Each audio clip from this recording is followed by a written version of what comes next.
भटकंती मराठी हृदयस्पर्शी प्रेमकथा. मागील भागात इतक्या दुरूनसुद्धा त्याचे वाऱ्याने उडणारे केस अमोलला दिसत होते. खरंच का? सुप्रीचा आकाश परत आला आहे का? अमोल त्या पावसात अजूनही त्या समोरच्या व्यक्तीकडे बघत होता. पाठीमागे आभाळात सुरू असलेल्या विजेच्या तांडवात, त्या प्रकाशामध्ये तो अजूनच उजळून दिसत होता. एखाद्या युगपुरुषासारखा, वादळात, अखंड पावसात एका जागी पाय रोवून उभा. अमोलच्या मनातसुद्धा एक वादळ आकारास येत होते. खरंच आला आहे का आकाश? मनात प्रचंड विचार आणि समोर विजेच्या खिळाचा उभा असलेला कोणी. अमोल अजूनही त्याच्याकडे बघत सोबतीला वादळ होतंच, वर आभाळातही आणि मनातही. पहाटे पहाटे आलेल्या वादळाने पूर्ण रात्र भिजवून टाकली होती. दुसरा दिवस सुरू झाला तेव्हा वारा त्याच्या स्वभावानुसार इकडून तिकडे नुसता उडत होता. पहाट होत होती. कालच्या पावसाने सारा परिसर धुवून निघाला होता. हिरवा रंग काय उठून दिसत होता मस्त. पण अमोलच्या मनात मात्र संध्याकाळ दाटत होती. काल आलेल्या वादळात तो स्वतःही वाहून गेला होता.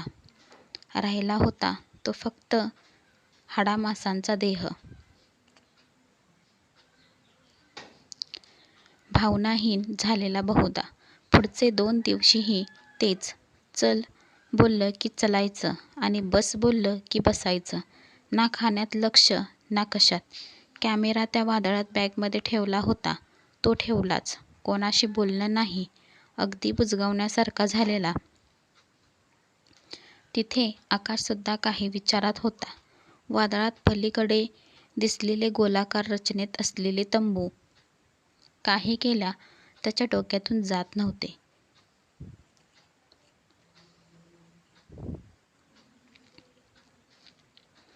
कुठेतरी नक्की बघितलं आहे मी, हाच विचार त्याच्या डोक्यात. त्यामुळेच गेले 2 दिवस या सर्वांचा मुक्काम एकाच गावात होता. आकाशात जात नाही पुढे तर बाकीचे तरी पुढे कसे जाणार ना. अशाच एका दुपारी सई आणि तिचे मित्र त्यांनीच काढलेले फोटो लॅपटॉपमध्ये ट्रान्सफर करत होते.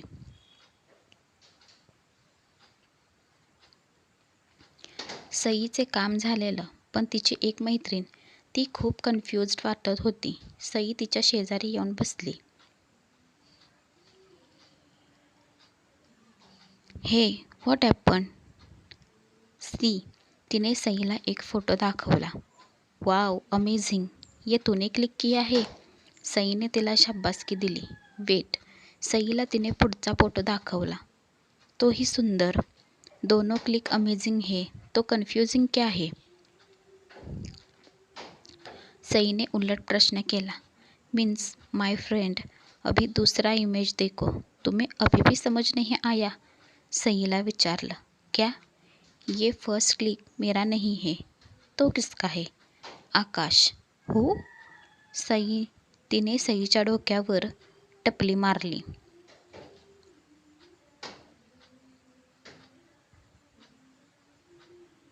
आकाश. सईच्या चेहऱ्यावर प्रश्नचिन्ह. फेमस फोटोग्राफर आकाश, जिसको हम सब फॉलो करते हैं, वो आकाश. तेव्हा कुठे सईची लाईट पेटली. त्याचा क्लिक आहे हा? हो हो, असे क्लिक त्याचेच असतात. पण आता का बघत आहेस तू हे सर्व? मीन्स अभी तक तुम्हें कुछ समझ नहीं आया? सईने नकारार्थी मान हलवली.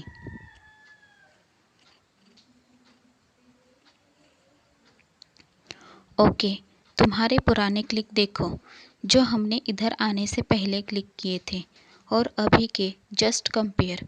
सईने खरंच पडताळणी केली. हाँ मीन्स ये भटक्या उसने दिखाया, तभी तो ये फ़ोटो मिले हम इतने सुंदर फ़ोटोज़. एग्जैक्टली, ये मैंने पहले भी डिस्कस किया ग्रुप में. ये जो फोटोग्राफी चल रही है ना, वो आकाश जैसी ही है. What do you mean? Akash, उसे ही ऐसी फोटोग्राफी करने का एक्सपीरियंस है. None of other photographer have exactly same taste as Akash. Are you getting me? तिने पटकन बोलून टाकलं. सई अवाक झाली. म्हणजे तो भटक्या, तोच आकाश आहे असं म्हणायचं आहे का तुला? Yes, but not sure about my theory. पण खरंच ग, हे मलाही लक्षात आलं नाही. अशा प्रकारची दृश्य फक्त आकाशच बघू शकतो. अभी उसे कुछ पास्ट का याद नहीं है, बट हम ट्राई करें तो कर सकते हैं ना. एंड मेमोरी कुछ ऐसी चीज़ नहीं जो एक बार गई तो गई. सई ऐकत होती फक्त. खरं होते ते. हे सईच्या आधीच मनात आलेलं. तरी भटक्याला सर्व आठवलं तर तो आपल्यापासून दूर जाईल हेच खटकत होते. काय रे, गपगप का असतोस? गेले 2 दिवस बघते आहे तुला. कुठे हरवलेला असतो? कोमल शेवटी अमोलला विचारायला आलीच. अमोल गप्पच.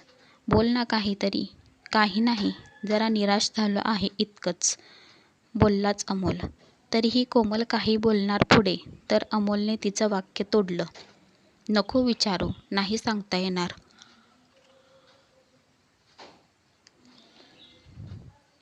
जेव्हा काही गोष्टी आयुष्यात पहिल्यांदा घडतात तेव्हा काहींना आनंद होतो तर काहींना दुःख वाटते. तसंच काहीसं झालं आहे माझं, असं बोलून तो निघून गेला. या सर्वांपासून थोड्या दूर अशा अंतरावर जाऊन बसला. त्याला तर अजूनही विश्वास वाटत नव्हता की सुप्रियाचं प्रेम दुसऱ्या कोणावर तरी आहे. रागातच होता जरा. कॅमेरा होताच सोबत. सुरू केला कॅमेरा आणि सुप्रीचे जेवढे फोटो काढले होते सगळेच डिलीट करून टाकले. स्वतःवर सुद्धा चिडला. पण राग काढायचा कोणावर म्हणून बसून राहिला तसाच.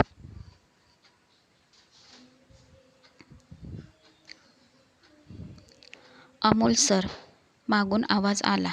संजना होती मागे. अमोलने तिला उत्तर दिलं नाही. अमोल सर, बोलायचे आहे. बसू का? संजना, मला नाही बोलायचं कोणाशी. प्लीज जा तू. प्लीज सर, बोलू दे, नाहीतर उगाचच गैरसमज राहतील मनात. संजनाच्या या वाक्यावर मात्र अमोलने मागे वळून बघितलं. गैरसमज? काय बोलायचे आहे तुला? तुम्ही कोणी मला सांगितलं का नाही की ही पिकनिक नाही तर शोध मोहीम आहे म्हणून? बोल. संजना काय बोलणार त्यावर? पण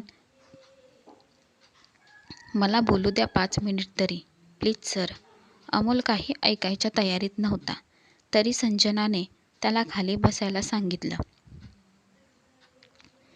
आकाश आमचा जुना मित्र. त्याला भटकायला खूप आवडते. तसाच तो 1 वर्षापूर्वी गेला तो आलाच नाही. सुप्रीने सांगितलं ना, किती शोधलं त्याला, नाही सापडला. तो कायमचा गेला असंच वाटत होतं. पण कोमलच्या मैत्रिणीला एक माणूस भेटला तिच्या गावात. वर्णन जरी त्याच्यासारखं नसलं तरी त्याच्या सवयी आकाशसारख्या होत्या. म्हणून आम्ही सगळे पुन्हा त्याला शोधायला बाहेर पडलो. सुप्री तयार नव्हती यासाठी. पण आता तो जिवंत आहे हे समजल्यापासून नवी उमेद निर्माण झाली आहे तिच्या मनात. एव्हाना अमोल शांत झाला होता. मग तो 1 वर्ष का आला नाही परतून? आणि ज्याला शोधत आहात तो तोच आहे हे कशावरून? तो का आला नाही गेल्या वर्षभरात तेच तर कळत नाही. पण तो आकाशच आहे. सुप्रीने त्याच्या सगळ्या खुणा ओळखल्या आहेत. या सर्व गावांमध्ये त्याच्या खुणा मिळत आहेत.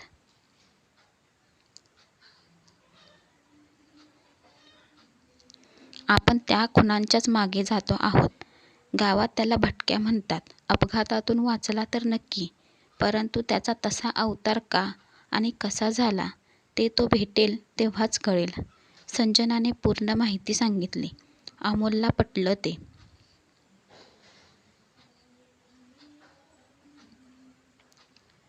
किती प्रयत्न करत आहेत सगळे फक्त एका माणसासाठी. किती प्रेम असेल या सर्वांचे त्याच्यावर. आपणच हट्टीपणा करतो आहोत. पण खरंच तो माणूस असणार खूप चांगला. कोण आहे आकाश? अमोल शांत झाला. अमोल आता शांत झाला होता. आकाश ना जीवाला जीव देणारा परफेक्ट मित्र. म्हणजे मी त्याचं वर्णनसुद्धा करू शकत नाही, इतका छान आहे तो. सुप्री आणि त्याची जोडी किती छान दिसते. संजनाने लगेच त्याला त्यांचा ग्रुप फोटो दाखवला.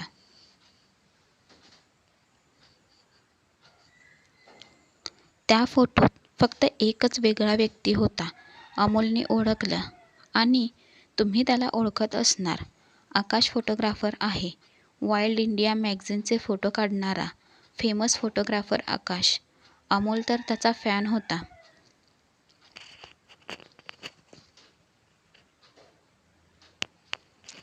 आयडॉल होता त्याचा आकाश. हा तोच आकाश. कमाल आहे ना. अमोल त्याच्या फोटोकडे बघतच राहिला. आकाश तर भलत्याच विचारात गढून गेलेला. त्यात सई त्याच्या मागे कधी येऊन उभी राहिली हे त्याला कळलं नाही.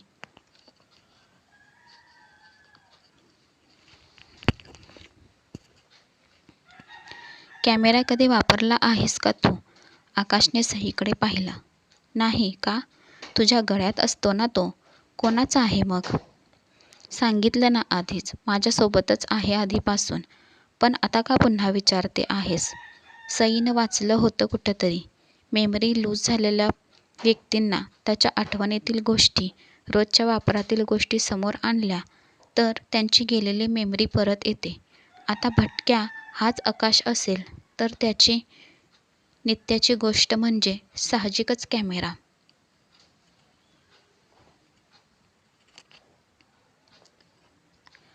म्हणून ती कॅमेरा घेऊन आलेली. पण आकाशचा मूड नव्हता. ते गोलाकार रचना केलेले तंबूच त्याच्या डोळ्यासमोर होते. आकाश पुन्हा विचारात गढून गेला. सईनेही पुढे काही विचारलं नाही. यात संध्याकाळी जेव्हा पुन्हा आकाश आला तेव्हा जरा तणावात वाटला. कोणाशीच न बोलता तसाच बसून होता. सई आणि तिचा ग्रुप मग गावात निघून गेला. सामान सगळं तिथेच होते. अचानक त्याची नजर सईच्या कॅमेऱ्याकडे गेली.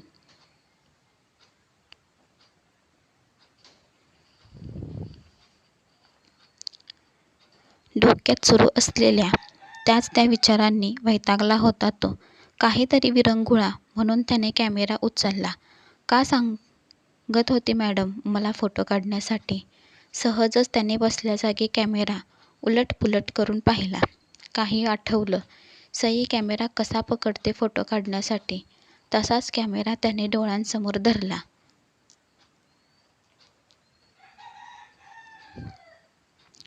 काय झालं कुणास ठाऊक. आठवणींची एक कळ सणकून आकाशच्या डोक्यात शिरली. बेशुद्ध झाला तो. अमोल बऱ्यापैकी नॉर्मल झालेला. पण सुप्रिया बोलत नव्हती अजूनही. तसं बघावं तर तिलाही थोडं दुःख वाटलं होतं. अमोलला तसं नाही बोलायला पाहिजे होते. अचानक बोलून गेलेली ती. तरी आकाशला भेटायची ओढ लागली होती सुप्रीला.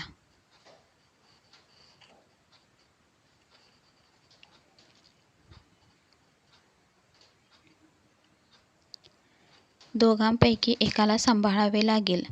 तिने आकाशला निवडलं. फक्त अमोलचे मन दुखावले गेले हे कुठेतरी टोचत होते तिला. आकाश, आकाश. सुप्रिया कधीपासून त्याला हाका मारत होती. काय गं, झोपू दे जरा. काल किती दमलो मी. रात्री 3 वाजता झोप लागली. आता तुला काय झालं एवढं?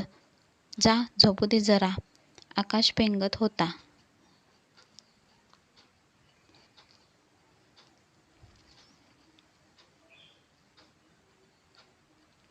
उठ ना रे, चल सूर्योदय पाहायला.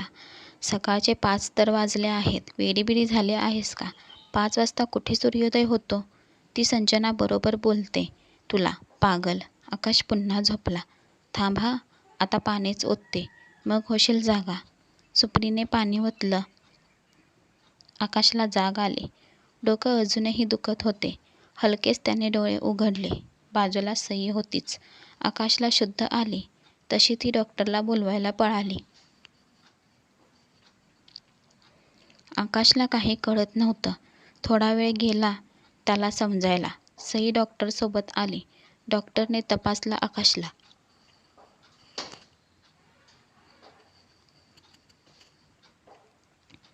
नॉर्मल आहे. तरी आजचा दिवस त्याला आराम करू दे इथेच. उद्या सकाळी जाऊ शकतो पुन्हा भटकायला. डॉक्टरने आकाशच्या पाठीवर थोपटलं आणि निघून गेला. कसा आहेस? सईने विचारलं आकाशला. एव्हाना सईचा बाकीचा ग्रुप आलेला. ठीक आहे, डोकं ठणकते आहे जरा. पण आहे कुठे आता मी? आजूबाजूला बघितल्यावर कळलं. दवाखाना आहे असं वाटते.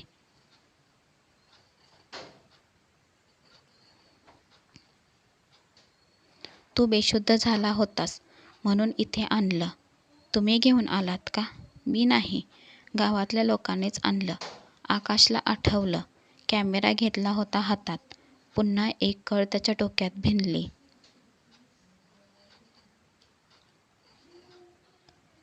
हो, काल संध्याकाळी काय झालं माहीत नाही.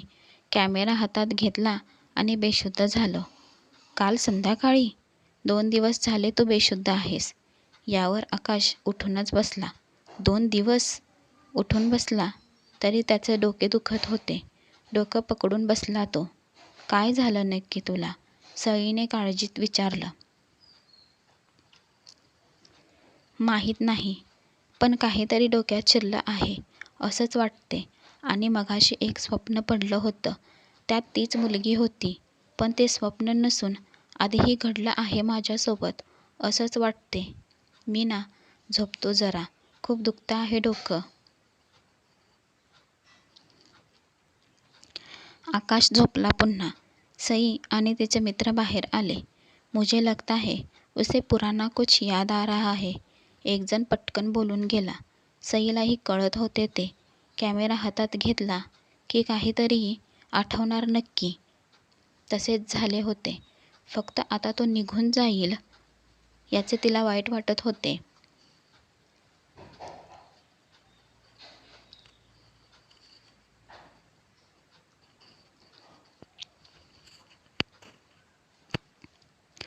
कोमल, अमोलने कोमलला एका बाजूला बोलावलं. मला निघावं लागेल. कुठे? दिल्लीला. तोपर्यंत कोमलला सुप्री अमोलबद्दल संजनाकडून कळलं होतं. का चाललास? मीन्स मला समजलं तुझं गप्प राहण्याचं कारण. सॉरी फॉर दॅट, बट असा जाऊ नकोस. कोमल बोलली. नाही नाही, उगाच गैरसमज नको करूस. सकाळीच पप्पांचा कॉल आलेला. त्यांना तिथे मदत पाहिजे होती. विचारत होते येशील का? जावे लागेल मला म्हणून निघतो आहे.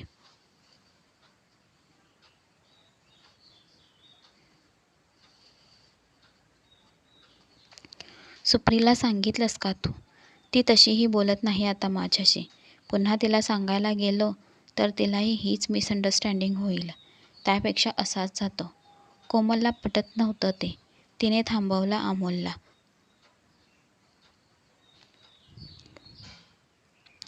सूर्योदय होत होता दूरवर. पक्ष्यांचा मोठा थवा, दुथडी भरून वाहणारी नदी, सोसाट्याचा वारा, झाडांच्या पानांची प्रचंड सळसळ, जोराचा पाऊस, विजांची चकमक आणि एका दगडावर दूरवर पाहत बसलेली सुप्री. आकाश खाडकन उठला. आपण अजूनही त्या दवाखान्यात आहोत. ते लगेचच त्याच्या ध्यानात आलं. बाजूलाच घड्याळ होतं. रात्रीचे 2 वाजले होते. दवाखान्यात तसे 4-5 बेड होते. त्यावर असलेले पेशंट झोपेत होते. बाकी कोणी नव्हतं. आकाश सगळीकडे नजर टाकत होता.